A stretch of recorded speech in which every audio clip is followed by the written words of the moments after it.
So a classic car, okay? So you can see we've taken the bumper off and the plinths are still on the car. We know that the bumpers front and back are good. So what we've done is we've taken them off and covered them up, and they'll go into storage now until I get some new rubber for them to put the new rubbers in. And you can see, I think you can see there, I've had quite a few conversations with people saying, yeah, you know, just put silicone in them or stick them on or whatever.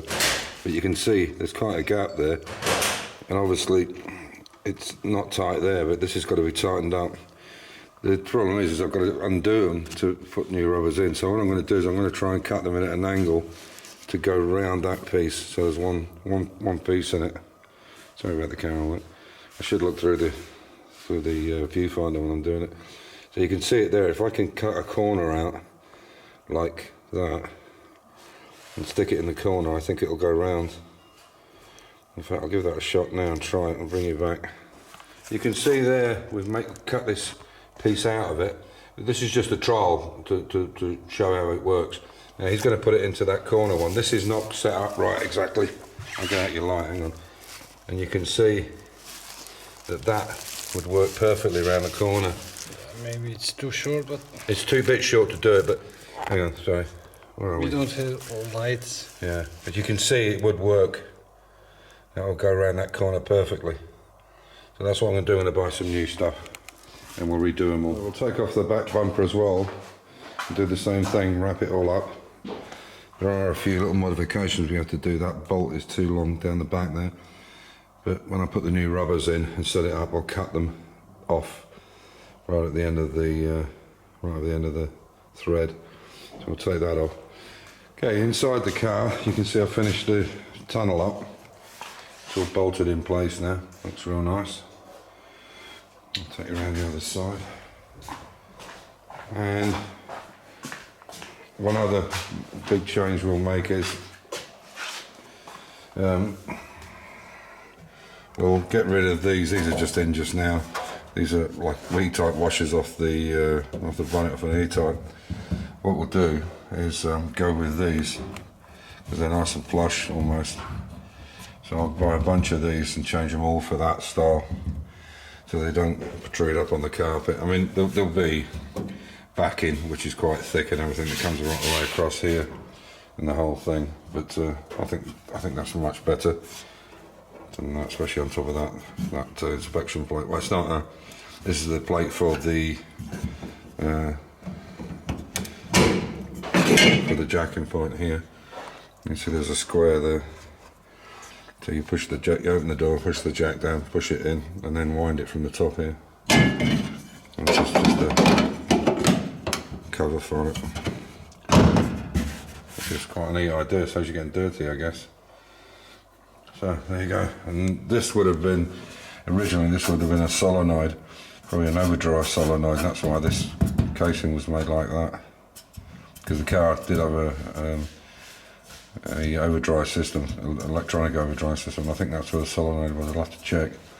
I could be wrong here, some of you XK guys can tell me that this is a cover which you get on all the cars, and I think that is to get to the reversing light switch, I would imagine. I'll go up and have a look, but there is a cover that goes on it, so somebody can put me right on that. And as you can see, those are a little bit further over those pedals, but once we take it round onto the ramp, we can really investigate that. Now, Rafka and Amir have been busy today. He's made that, come up with this really good idea. He's made this spare wood up that we had, and there's basically a little shoulder here because it was part of the garage when we built it. It was the double foundation that was in it, so that's why it sticks out like a little shelf. It wasn't there on purpose, it was the way we built it. And what he's done is he's extended the shelf a little bit by putting this bit of wood on it, and all the parts for the XK that have been refurbished or that are new are all here waiting. Unfortunately, there's been quite a bit spread about on the floor. You might have seen it here in the background when I was filming. So he's put it all into these boxes now, so we can get it easily. It's all the way along, so it's looking much nicer. It was all lying down the side here, at the back here on the floor, and we were kind of tripping over stuff, screws and bits and pieces, and we've lost quite a bit of stuff.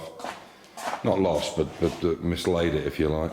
So he's had a bit of a massive tidy up and laid everything out the way we need it. And you can see these are the seat runners that have been newly sandblasted, and some of the other bits and pieces. These are some parts that he's refurbished as well, some electrical parts. But there's quite a bit done. He's done some really nice work on this this wiper motor. Looks actually brand new on. You see the wiper motor at the back here? This is a brand new fuel pump. There's a second one. Whether I'll put that on or not, I'm not sure. But yeah, it's just nice to get all the parts together. So it does help. I think a tidy workshop or a clean workshop is a more productive shop. So there we are. Okay, so I got a comment from a gentleman. Actually, I don't know his name. His channel is called Patriot to the Core. I don't know if he's an American. Patriot, maybe.